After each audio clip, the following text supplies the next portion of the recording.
ici le moteur à lunettes. Je m'apprête ici à enfourcher la FZ09 de Yamaha. C'était vendredi dernier.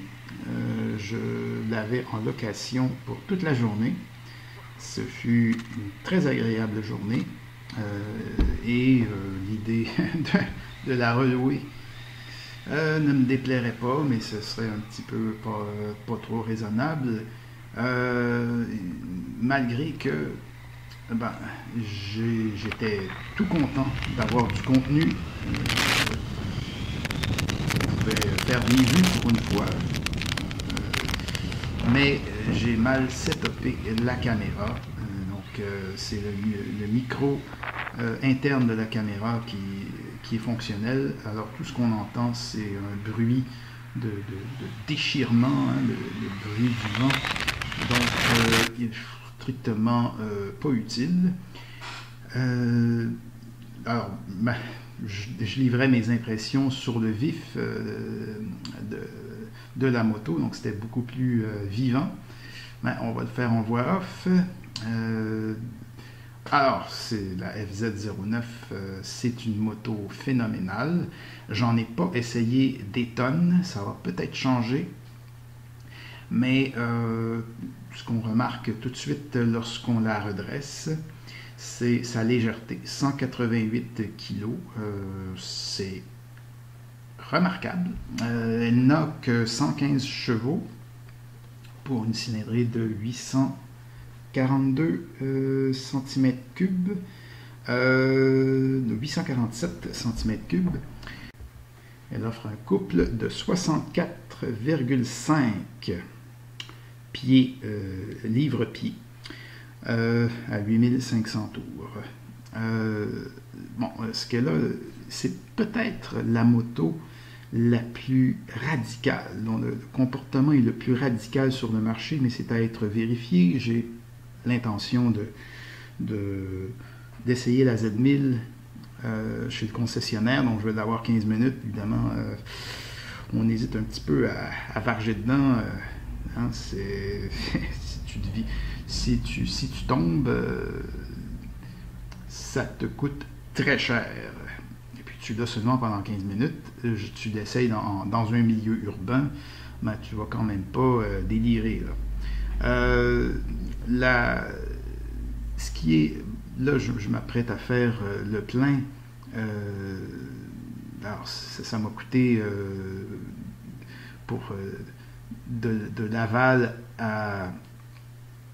On était à Saint-Gabriel de Brandon, ça m'a coûté 9 $, 9,25 je pense. Alors c'est une moto qui consomme beaucoup et pour cause, elle livre énormément de puissance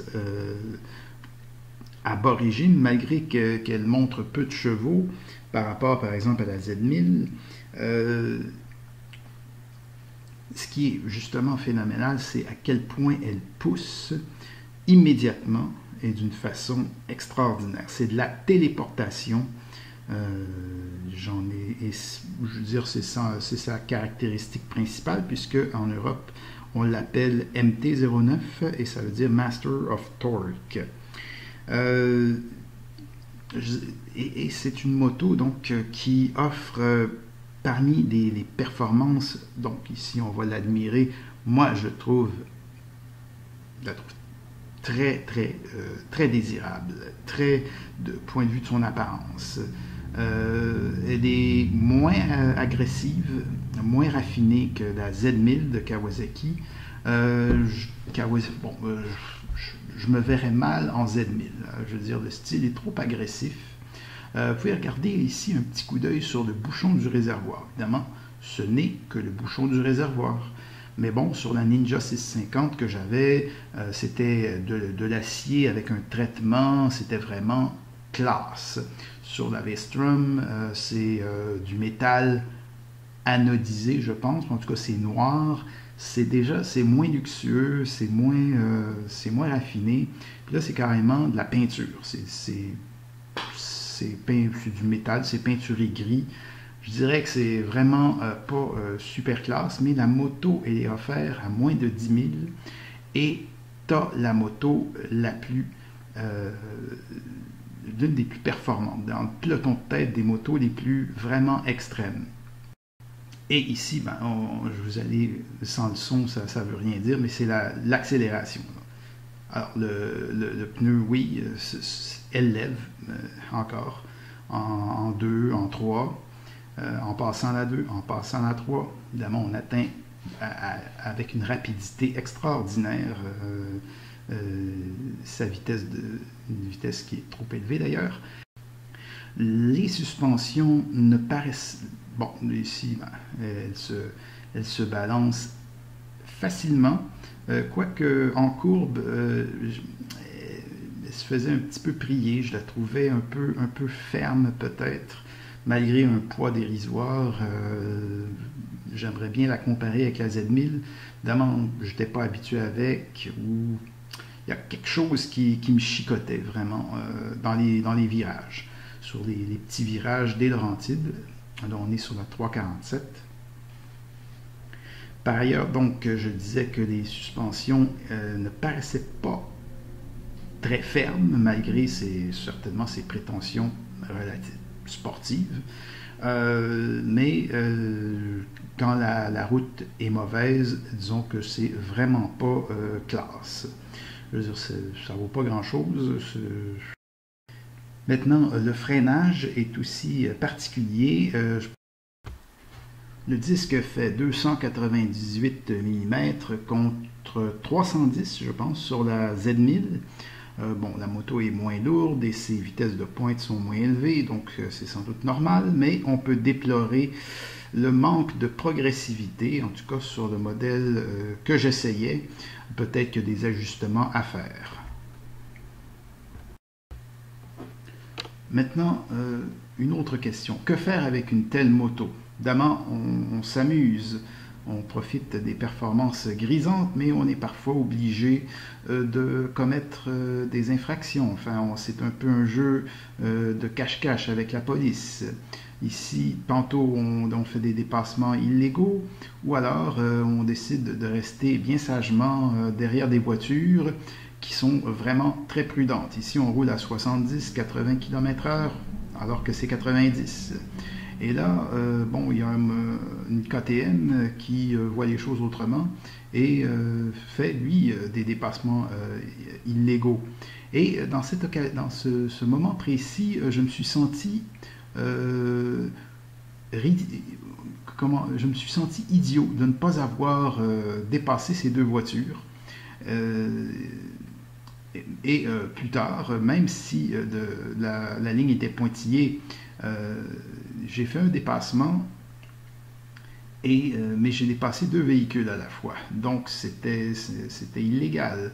Et à cette autre occasion, je me suis senti honteux. Donc j'imagine tellement au guidon d'une telle moto commettre la bévue, la grosse bêtise qui change le cours d'une existence. Donc, c'est également une réflexion à avoir. Alors, j'ai aimé son prix, son faible poids, son couple extraordinaire, ses accélérations, sa radicalité, mais j'aurais moins aimé son freinage abrupt, ses suspensions, son autonomie qui n'est que de 229 km et sa grande consommation d'essence.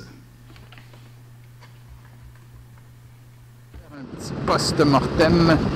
Qu'est-ce qu'on ressent quand on remonte sur une moto comme celle-ci après avoir passé une journée sur la FZ09? Ben évidemment, ça marche pas. T'as pas du tout la même puissance. Tu tords la poignée, il se passe à peu près rien. Je veux dire, c'est pépère. Moi, je pensais que la V-Strom avait quand même un petit moteur bien animé, bien vivant, mais c'est un moteur gériatrique à comparer avec la Yamaha.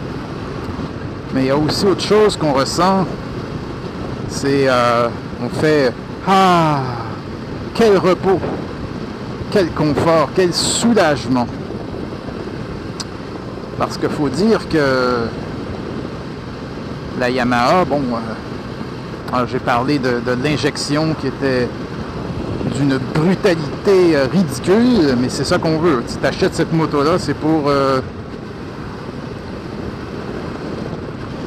te faire brasser. Puis si t'en as assez, bon, tu peux mettre le mode B, non, pas de problème. Mais sur cette selle, qui est correcte, mais quand même, c'est pas une Goldwing, hein. À force de se faire brasser, ben, ce que Franck Dubosc a nommé les coussins du bonheur, ben, c'était rougi, hein, ça faisait mal. Sérieux. Alors, en m'assoyant sur ma Vestrum, c'était vraiment comme se lancer sur un matelas de plumes. Donc j'apprécie encore plus ma moto, mais j'apprécie vraiment pour ce qu'elle est.